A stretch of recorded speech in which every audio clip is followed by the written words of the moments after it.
Well, welcome to BirdLife South Africa's virtual fair, and we're right in the middle of it. I hope you're going to enjoy it. And sitting opposite me, well, I keep saying sitting opposite me, but you're sitting right next to me. So Martin Benadie, it's Benadie, not Benadie, potato and potato. Benadie. Benadie. I think so. So reading a little bit about your background, I was just thinking, do you like even being in the city? I mean, is there anything about the city that appeals to you? Jenny, that's a good question. Not really. To be honest, I'm happiest if I'm out in the wilderness and birding or just observing nature in general. So I suppose the reason for us being here is my daughter. She's got some special needs, and that's why we're based in the city, is mainly for her. But I do manage to get out a lot, so that's great. Because you're a birding guide. I mean, you know, you're hectically qualified. Most people just say, well, look, there's a sparrow. I mean, you really know what you're doing. Yes. I mean, it's been a passion of mine for so long, but it's, at least there is a big element of travel, so we do get out of the city a lot, so that does help. It's been a bit tough with the COVID period, far less travel, but that's coming back online now, so that's great. And it's great for tourism and AV tourism in general, that things are going back to normal, I think. So you're both a photojournalist, because you really go into the wilds of Africa, don't you? I mean, what do you call a wild? I would say the heart of the Congo is wild. Exactly. No, I agree. Or remote parts of Zambia or Malawi or northern Madagascar, or just those last wilderness areas in the world, which are becoming less and less. So. I mean, I think this whole thing, I read in the papers just the other day that we in South Africa, thinking of fracking again. And I'm thinking, no, you can't, because we need our wilderness, because we'll go mad if we don't have wilderness. Wouldn't you agree with that? I agree. I think a lot of the problems, in the world today is there's this disconnect between people and wilderness, and if we could find that or become more aligned in that, I think it would really help. But how does one get to that? Well, I think you've got to really work at it and cherish the wild areas. There's Derek and Beverly Pickford, well-known South African photographers, have just, I suppose about a year ago, came back from travelling of the world, and they wanted to go to the wildest areas on the planet.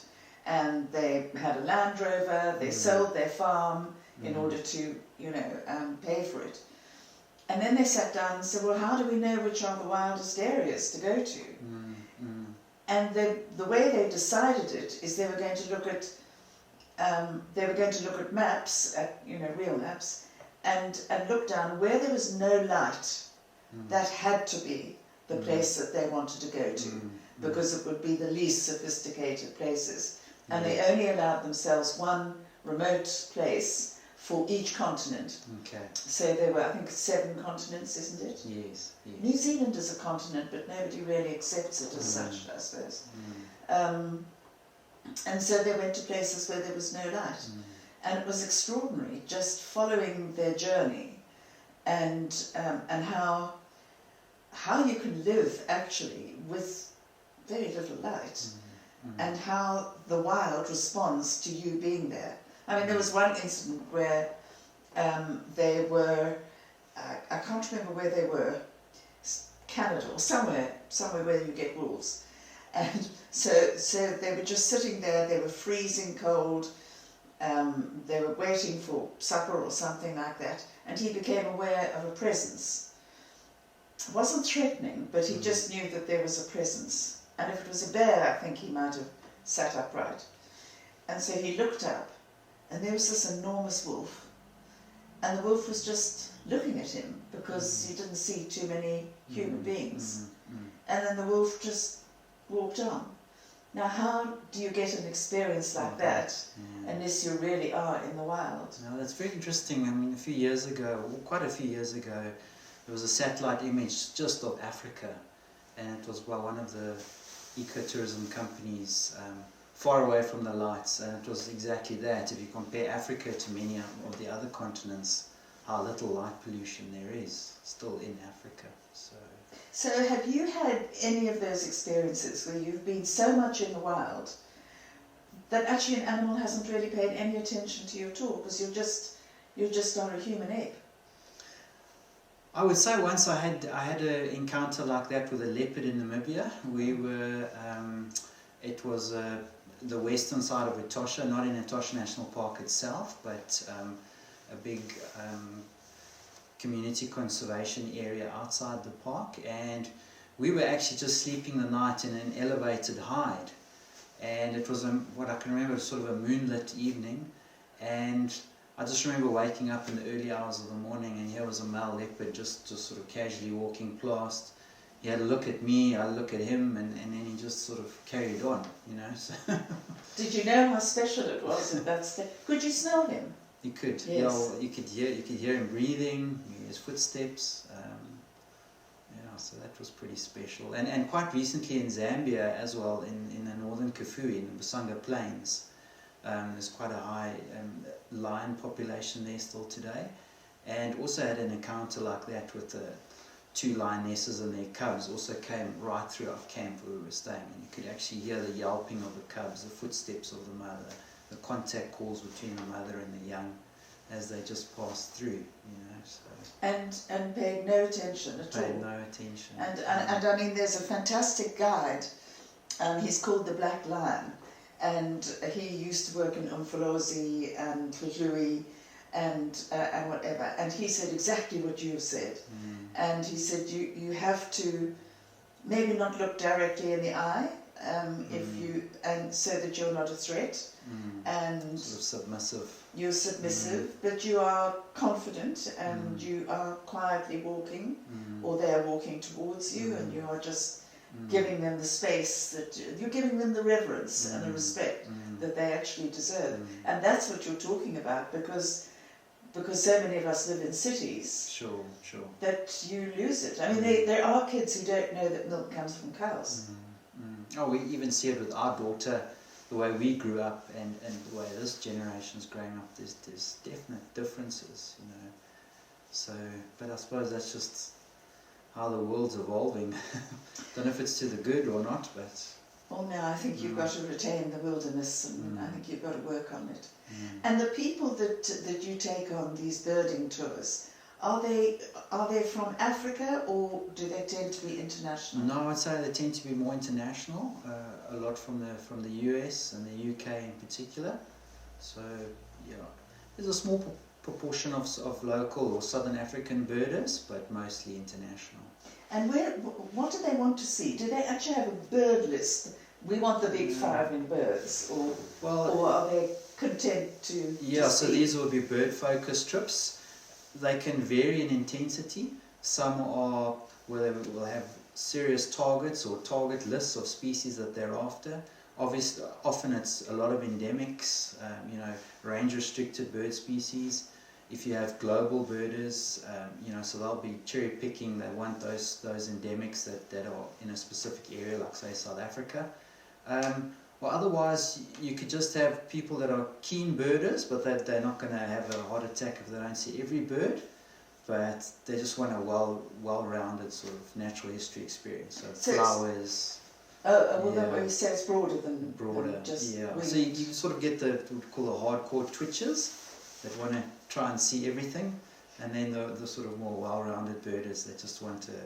Do you know beforehand? I mean, are they good enough to let you know beforehand? Yes. I mean, if you're in KwaZulu-Natal and they want something that you can only see in Ghana, then you've got a problem. Exactly. No, often you'll have a big list and you'll have to go through it. No, that's not possible. Wrong time of year, wrong country, etc. And then you try and sort of set expectations like that. So, what would be your dream trip or your dream bird sighting? Where would it be? Sure. I still haven't seen the Pikethates or the rockfowl in West Africa, so I'd love to see. Could you explain to us, please, what that is? Yeah, so they're very secretive, skulking birds, normally found in sort of thick forests, quite colourful birds. Yeah, and just very secretive. So you often see them when they come into roost at cave sites at dusk, or when they leave at dawn. So very small window to see them, very small distribution. So why would they be brightly coloured if you only see them at dusk? I mean, what's the advantage to them of being brightly coloured? I presume it's got to do with mate attraction. I'm not too sure. It's a bird family I don't know too much about, the rockfowl. They're quite mythical. So Why are they mythical? I think it's almost like shoebill. You know, it's one of those families in the world that people just really want to see. So I haven't been fortunate enough yet. So what still excites you with birds? I mean, you know, I've got some notes. And you talk about a bird that is the Malagasy vangus. What is it?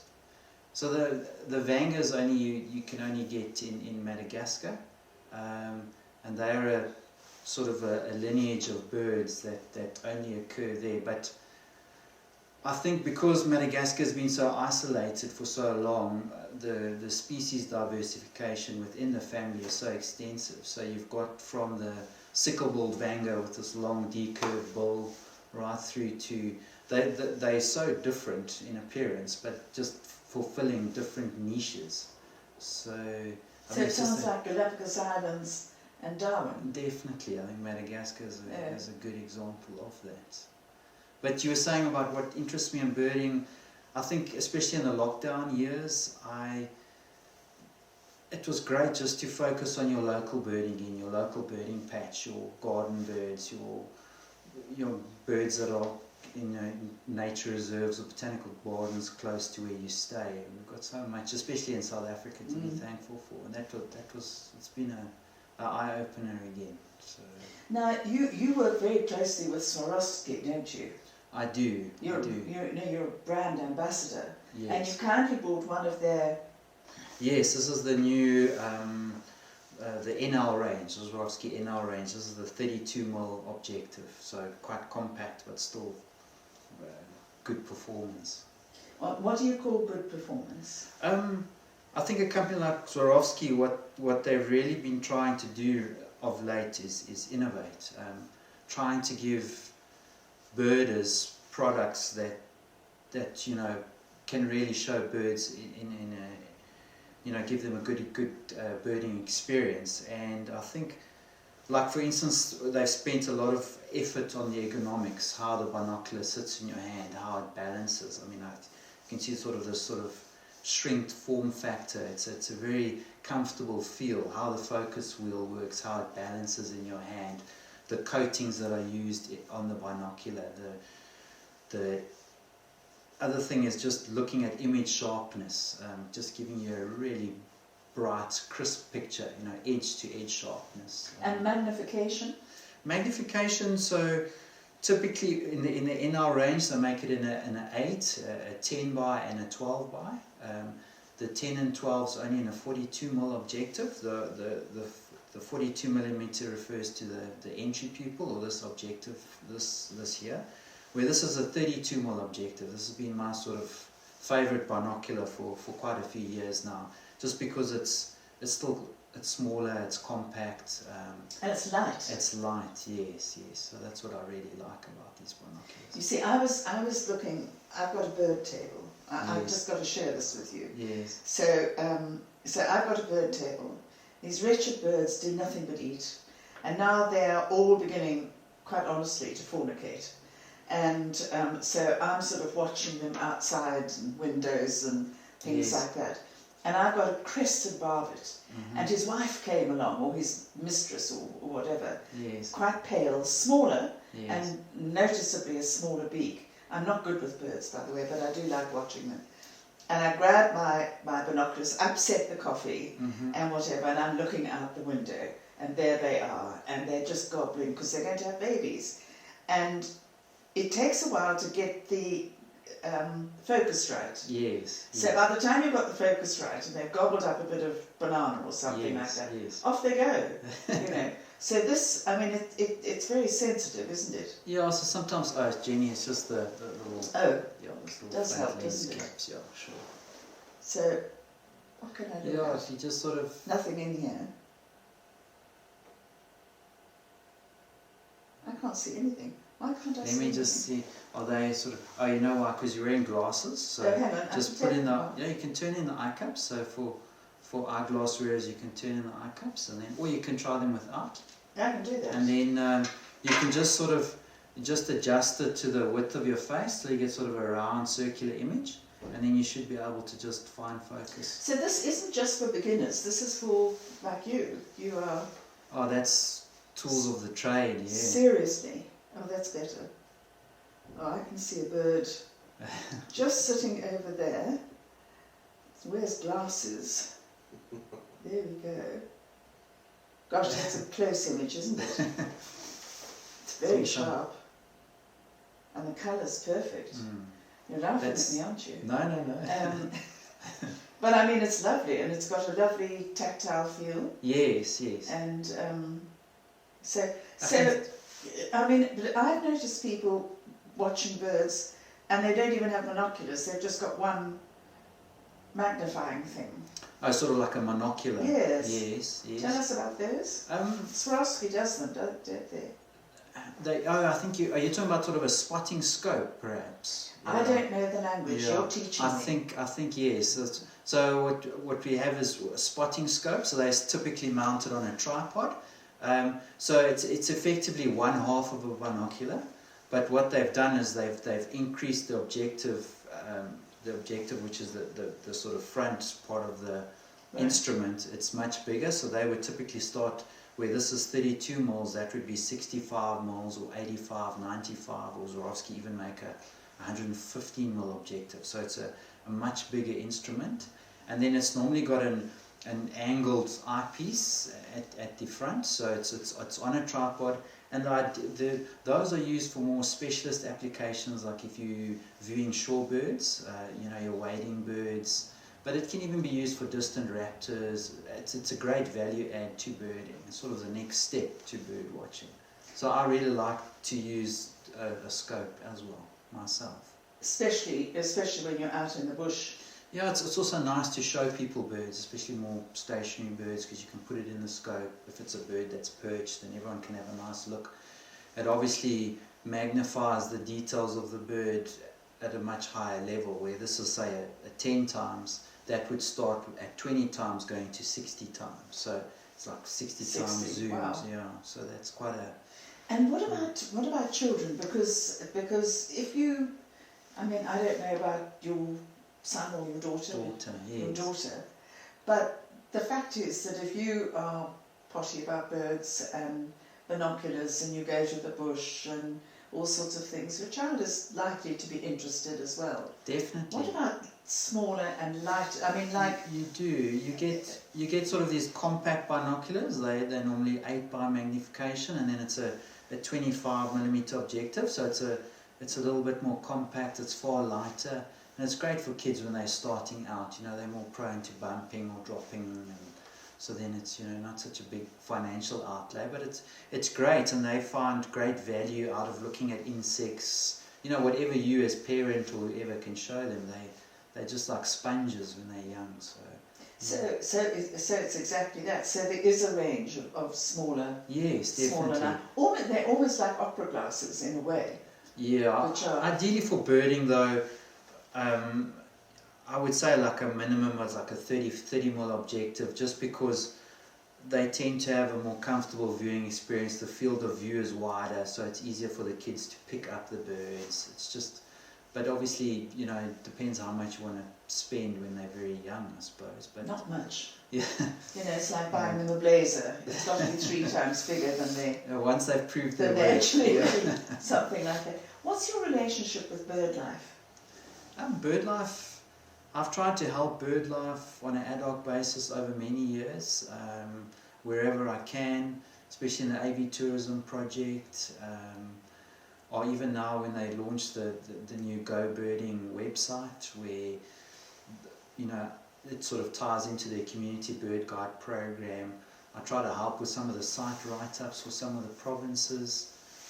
So I'd say really just trying to help on an ad hoc basis wherever I can. Some of the bird fairs, giving birding talks, just trying to do your bit for bird conservation, really. Yes, and I mean, I'm quite interested in what has happened since COVID, because during COVID I think birds must have had the most wonderful time, because nobody could shoot them, nobody wanted to eat them, they were just able to be birds.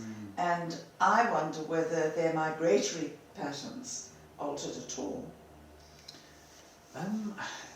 Yeah, it's also a very interesting question.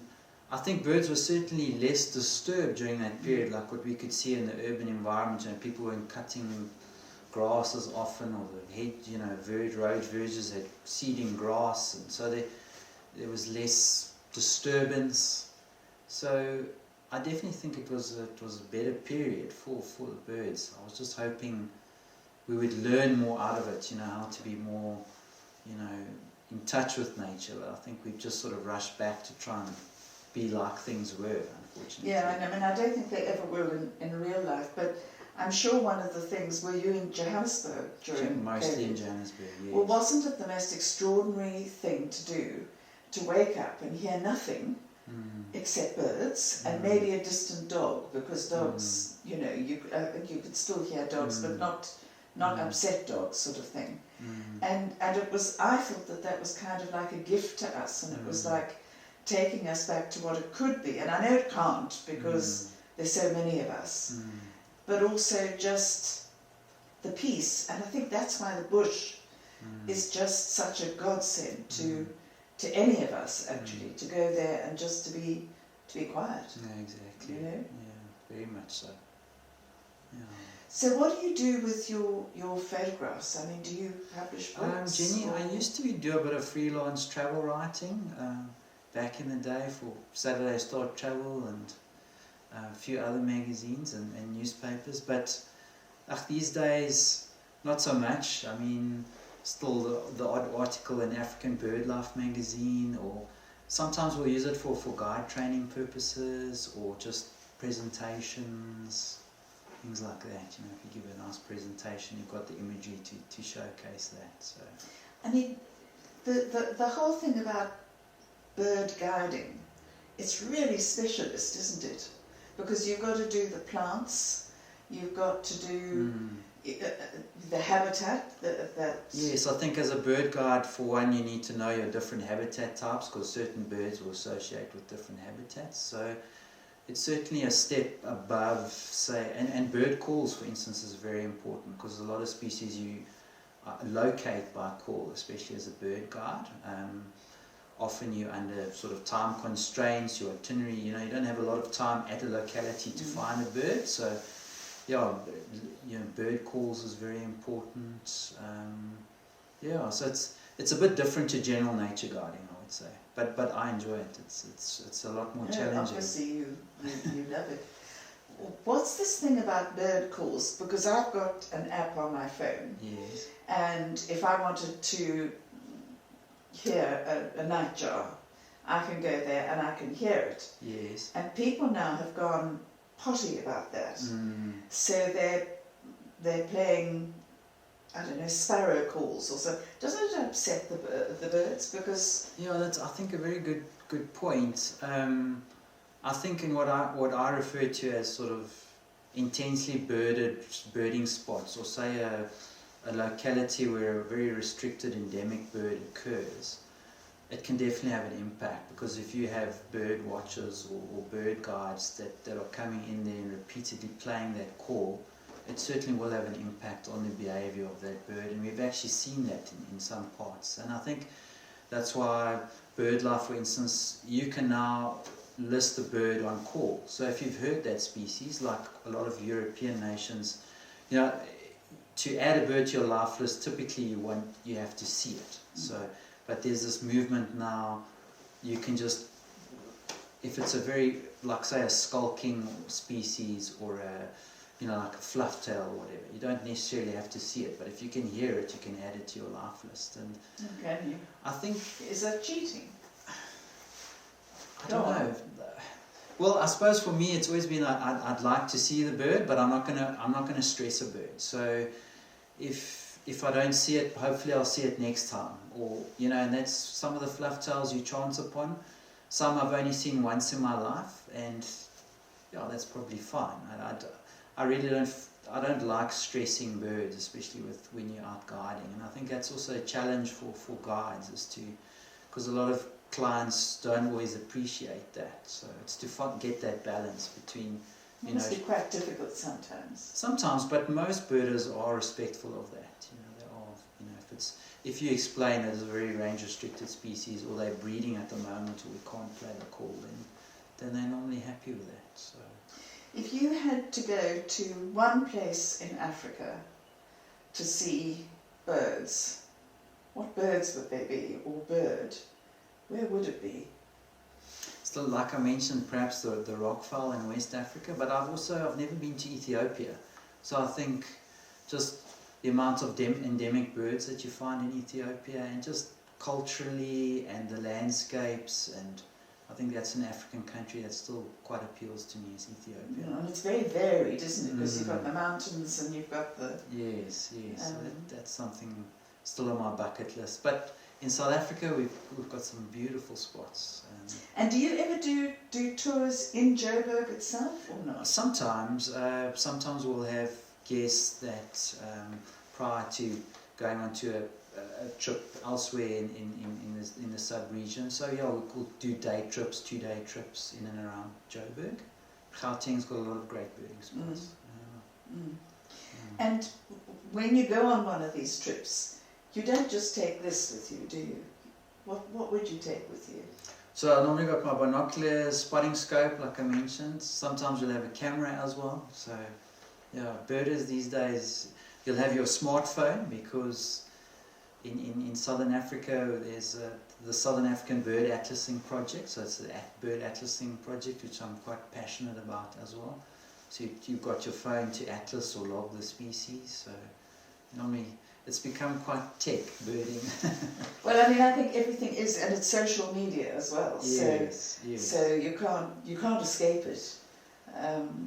But it's lovely to see something maybe from, I don't know, you can't do it from the middle of the Congo because there is no signal. But there will be one day, because these envelopes that, you know, these umbrellas that are going to be put up in the sky somehow or other, where everybody will have a signal. But that will change all sorts of things. Does that excite you or not?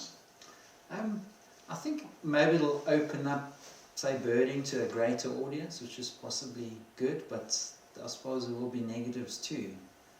So, yeah, time will tell. I just find the technological advancement is quite intense, you know, as the older we get. Well, maybe it's something to do with that. But listen, I've loved chatting to you. And are you doing anything else during the fair? I will be on Saturday, just having an informal talk at Isdale House. A little later in the day. Yeah, it's just for those that want to, you know, getting into birding. How do you start birding? What to consider? You know, optics, bird books, apps.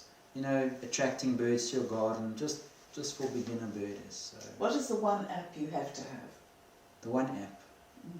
Well, I use Bird Lasser because it's for atlasing, and I think it's a brilliant app, and it's revolutionized atlasing in the world, really.